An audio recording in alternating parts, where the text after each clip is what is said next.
Coffee chat. Hopefully everyone is awesome and well wherever you are in the world, in Australia and New Zealand, maybe even the world. I know there's been one or two people flying in from the States every now and then in our lives, so that's kind of cool. But hey, listen, welcome this morning, Wednesday the 16th of June 2021, to another Wealth Coffee Chat. While we're getting all warmed up, there's Alison there jumping straight on, which is awesome. And we've got a few of the regulars. Yasmin, James, hey, good morning. Great to see you. Graham's there as well. Good to see the regulars coming on back. If you're new here, if you've stumbled across this for the first time, welcome. Or you're just new to mentoring, which is awesome. Welcome also. Morning, my love. Morning, Facebook user. We always have a little bit of challenges sometimes with some logins, some people. But hey, listen, if you're new, welcome along. Jason Witten is my name. Property investing over 20 years and coaching property investors like you, potentially, across Australia and New Zealand over 18. And each morning we get together, have a little Wealth Coffee chat. We have a hot coffee, we get the day started, and we talk about little things, little bits of things, about big things, which are property investing, and we make sure we sort of analyze it and sort of, share a bit of the wisdom that we've learned over 20 plus years coaching thousands and thousands and thousands of Australians and New Zealanders to build their property portfolios. So, stay tuned if that's you and you're new. Welcome, awesome to have you here. Usually we sort of have a bit of a yarn for about maybe 10 to 15 minutes. That's kind of the time. But, let's see how we go. Great to see the regulars jumping on. And if you're new, give us a shout out in the chat. Say hello. If you're shy, that's okay. But good morning to Aaron and Glenn and Rodney. And I think I did Rodney before. Great to have you guys here. Hey, listen, today, I'm going to sip my coffee first. Today I want to talk about buying power and servicing. And there's these two things that are super important. Let's do this. I call it BP, buying power, and servicing. Servicing are the engine room. They're the heart of what powers us along as property investors. Because for most of us, 99.9% of us, we don't have endless amounts of income and we don't have endless amounts of deposits, okay? And those are the two things that power our acquisition, our purchasing, our buying of properties. So I gave the answer away just a second ago, but BP, buying power, is what cash, what money, what equity can you get access to, can you use for your deposits, okay? Now, obviously, depending on your lending ratios, loan to value ratios, we'll talk about that in a second, your lending ratios, the deposit can range from 5% deposit to 30% deposit, depending on where you are on the lending spectrum and what type of risk that the banks or the lenders believe you have or you are when it comes to borrowing and buying real estate, all right? The next part, which is over here in servicing, what creates or adds value to servicing? Servicing is your cash flow or your regular, now let's talk about this, regular cash flow, okay? Your regular cash flow, reliable cash flow, and I'm going to talk about sort of side hustles in a second, gang.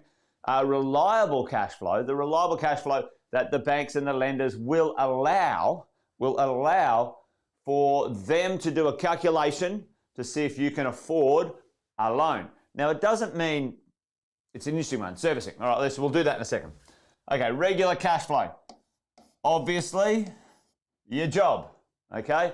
Your job, your career. If you have a regular pay slip. Matter of fact, yeah, I've had a lament about this once or twice before, but if you're employed, it's easier to borrow than if you've got a business, okay? And that's not the theme of today, but we might talk about that at one point in the future as well. But your job income, absolutely fabulous. Wonderful. It is the creme de la creme. It's the 5-star of incomes, regular incomes for serviceability, for your ability to borrow. Okay, job. The next thing will be rents. When you buy a property, when you've got a property, rents, the banks, most of them will take anywhere between 80% to 100% of the income allowable from the rents to go towards servicing. Sometimes it does depend, gang, it does depend, and this is the really annoying thing about servicing and banks and lenders. You know, they get cheeky on the way through.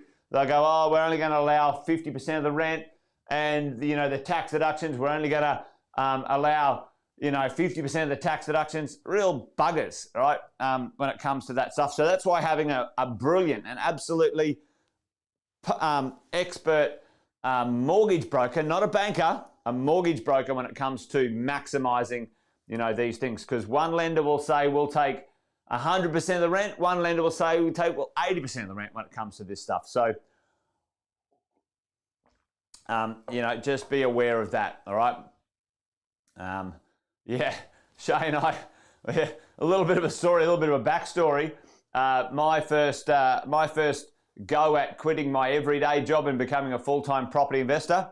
Shay and I had a block of 8 units. I'll tell you a quick story. A block of 8 units in a place called Goulburn. And I don't know if anyone sort of knows Goulburn, but it was a bit of a country town. Back when I first started investing, the country towns were, they were awesome. The cash flow was insane. So get this, gang, a block of 8 2-bedroom units rented to the police academy in Goulburn, just outside of Sydney. Shay and I had a contract on that for $235,000. $235,000 for 8 units. Just do the math on that, right? and get this, it was renting. They were renting. Each unit was renting for $150 a week. You go do the cash flow, the return on that. It was like, whoa, we found an amazing deal. We had a contract on it. We were conditional, pending finance, and I didn't have a job. I was a full-time property investor. I had some income coming from my properties, but it was lumpy. I had no job at all, and guess what? We got all the way to the end of the line. This was in the early days. All the way to the end of the line when there was other people circling around to try and buy the deal, and we couldn't buy the deal because we couldn't qualify for finance. Cry about that. The ones that got away. Maybe, you know what I'll do one day? I'll do a deal. I'll do a section. I'll do a coffee chat. The ones that got away.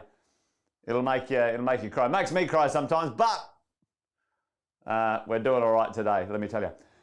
So listen, the rents, regular income, job, and rents. They're the ones that tick as we go. Okay,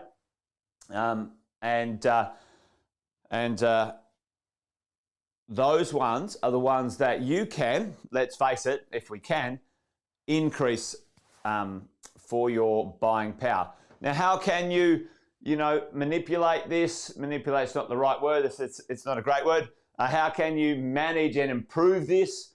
Well, here's the things that are very, very important over the longer time. As we go, obviously, if your equity grows or you've got cash for deposits, this is cash. Keep my colors right here. Cash, then that is the first port of call when it comes to putting down a deposit, making sure we can buy the next property, okay? Now, let's have a look at a few things that I get questions on all the time. I've got a side hustle, and I've got a great side hustle. Let's say my side hustle makes me an extra $1,000 a month, okay? I've got one of my clients. He's a very keen fantastic young man. He buys and sells, he trades shipping containers. Okay, so people will, I've just done it. I had something in a property in North Queensland. I had some stuff in North Queensland. We sold that property. It was actually a family property. So, you know, buy well, never sell. That one, it's 50, 40 years later. We're moving on. We're never going back there. It was a Prince place of residence for my parents. But we sold the property. All of the stuff goes in the back of a container, comes down to where we want it.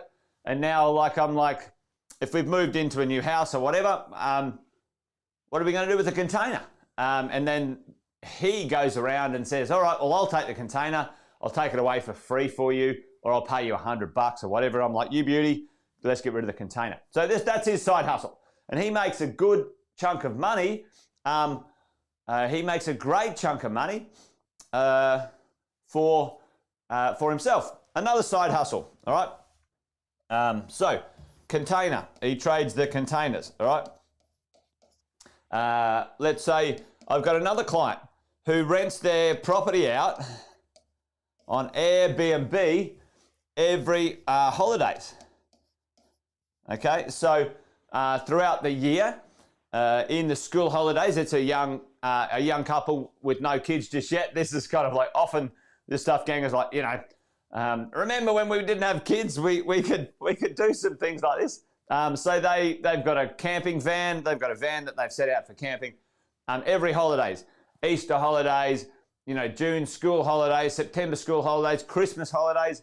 They've got a really nice principal place of residence, and they leave that place and they rent it out at holiday time, and they make money. Last year they made an extra $20,000 over that period as we go. So, you know, container guy makes 12K. These guys made 20K. And the list goes on, okay? You know, there's quite a lot of side hustles. There might be some network marketing side hustles. There might be some, you know, you might buy and sell stuff on Marketplace. Many people have some side hustle income. Right, side hustle income. So let's talk about some lump sums. Let's say you've got a one-off bonus from work. A one-off bonus at work. Let's say you got some dividends. Dividends from some shares. Let's say you made a capital gain, CGT. You sold something. Let's say you sold a property. Hopefully not. You're not selling properties that you want to keep forever, but hopefully you didn't sell a property. Hey, Kevin, I was talking about you this morning. Good morning to you. Evening to you. Morning to us. Great to have you here all the way from Florida. Fantastic, mate. So listen, you know, there you go. You got bonus from work. You made a capital gain from a sale. You got some dividends. You've got some side hustle. All right, here's the magic question. Gang, all of this income,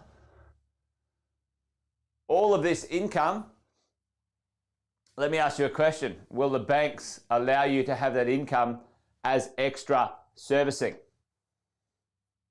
Chuck it in the chat for me. What do you guys reckon? This stuff here, all of this stuff here, will they allow you to add it to this section here for more servicing? No, they won't. And here's on it, they won't. And you're dead right. And that's really bloody annoying. Doubt it. Exactly, Justin. No, there you go. Amy, you're stealing my thunder. No, good on you, Amy. You nailed it. Gang, the bank will not consider this any income unless it is consistent for 2 years plus. Gang, yeah, dead right. It's so frustrating as a business, okay? And that's why, that's why when we're approaching, as business owners, we're approaching finance, we've got to do a little bit of homework with our advisors to really look amazing to the lenders, okay? Unfortunately, often we're not going to get as good loan-to-value ratio and interest rates as PAYG, but, you know, we get some other benefits that PAYG don't get, which is, you know, pre-tax expenses like our cars and phones and other things. So I hear you loud and clear. It is an absolutely annoying thing that happens. So gang, it's not going to add to our servicing unless it's consistent for over 2 years, okay? And consistent means it has to be regular. You can't go, oh, I made 50 grand, then I did nothing for 7 months. And then I made 10 grand, and then I did nothing for 3 months. And then I made 20 grand, and then I did nothing for 8 months. That's not consistent, okay? So gang, think about that. Amy, thanks for the shout out with that one. Where it will make sense though, don't be disheartened here. Where it will make sense though, it gets added to this side of the equation, gang. Obviously, cash is great. You made a bit of extra cash, made a bit of extra capital. Then it gets added to the equation where you're building up those deposits, the dollars and cents, the money that you can put into a deal. Now, I like the idea if you do get a chance to put cash into a deal over time. It's not as efficient from a leverage point of view, but the further you get down the track, putting a 10 or a 20% deposit in cash, if you've got the capital, makes your property portfolio accelerating cash flow like no end. Okay, so I might do a little video on that one sometime soon. So gang, hopefully that makes sense when it comes to this stuff. These two things here are going to be your most important things: your buying power and your servicing. And if you're sitting there at home right now going, gee, I'd love to buy another property. I'm fully into acquisition. You know, I've got 2 and now I want my 3rd. The question you should be asking yourself is, which one of these things, or is both of these things needing to improve? I'll tell you a quick story before we finish up. I got a couple client up in Brisbane. They came to me. Husband was working, had a good job. A classic family dynamic. Husband working, good job, $150,000 a year plus super and some bonuses. The wife was not working, and they've got 3 kids. Okay, so 3 kids. No second income, and then they've got equity in the house, and we sent them off to the lenders, but the lenders wouldn't have a bar of it, gang. Wouldn't have a bar of it. 3 kids, owner-occupier mortgage. They had a couple of car loans which weren't big, but you know, they weren't terrible with their money. And I said, listen, gang, you know, you've got capacity, you've got equity, you've got cash in other places you can invest. But your servicing is, according to the bank, a no-go zone. Okay, no-go zone in the bank. So what did we do? We sat down and had a bit of a chat, and we said, listen, if the partner, the lady, went back to work 3 days a week, and because she really wanted to stay home and look after the kids, which is perfectly fine. However that rolls for whoever. Work it out in your family. She wanted to stay at home, look after the kids, because that was really important to her. But we said, listen, also what's important now, because all the kids were going to school, also what's important now is to start to build your asset base. So we had a bit of a chat. She got a job 3 days a week. He actually got a pay rise. We said, listen, you know, you should go for that next pay rise as well. And they spent 12 months rearranging their circumstance, and within 3 months, they went from 0 investments to 3 investments. Unlock, boom, got the equity, and they went forward, okay? So gang, if you're sitting there and you're a bit stuck, maybe it's time to reach out and have a chat with your coach, because they can see things that you might not be able to when it comes to investing and getting yourself unstuck, unlocked for moving forward and making it happen. Anyway, that's it. I'm done. I'm coffee and a chat, done and dusted. Now, Ania, I hope that's how you say your name, Ania. Please excuse me if I'm not pronouncing it correctly. So using cash to deposit. Yeah, cool. All right. I'll do that one for sure, because sometimes we get stuck, certainly as business owners. You know, we've got some dollars and we want to turn it into deals. Dollars into deals. There you go. Hamani, that's awesome. Yeah, cool. Hey, listen, Marnie, that's, yeah, well, listen, unless you can put the kids to work, it's a shame these days you can't send them to the coal mines or the salt mines, get a little bit of extra income as a side hustle. I'm only kidding. Some days I'd like to send my kids to the salt mines, I'll tell you that. But you know what? The other one is too, when your kids turn 18 and they're not a dependent anymore. Okay, so when they're 18, even if they're living at home, gang, that's perfectly fine as well. So, you know, keep an eye on that stuff as we go. Yeah, Marnie, reach out to your coach and make sure you dial that stuff right, because, you know, you don't want to be 2, 3, 5 years still down the track and still not, you know, in the market and getting the most out of where you're going. All right, a little bit of a shout out about self-employed and business owners, gang. I hear you. I'll do a bit of a series on those ones as you go, and away you go. Hey, Brendan, if you want to talk to a coach or an advisor, you know, if you want to maybe have a chat to one of our team or me, just hit me up in a chat and I'll take it from there, buddy. If that's what you're asking. If you're asking how to start the process, the first conversation should be with your strategy coach. The second conversation should be with your expert finance broker. So if you've got one or both of those, Brendan, you should be chatting with those people ASAP, mate. All right, gang. Well, that's it. Thanks for joining me today. Yeah, for sure, Marnie. No, that's a good one. Yep. I'll do a few of those. Awesome. Sweet, gang. Great to have you guys hanging out. Thanks for joining me. A Wealth Coffee Chat done. And as always, stay safe wherever you are, and join me over the next little bit. Charge your kids' board. Yep, exactly. Even if you charge them and then you save it up for them, gang. The banks like to see that stuff in one way, shape or form. All right. You guys have a great day. Join me tomorrow for another Wealth Coffee Chat, round about the same time, 8 a.m. Take care, and bye for now.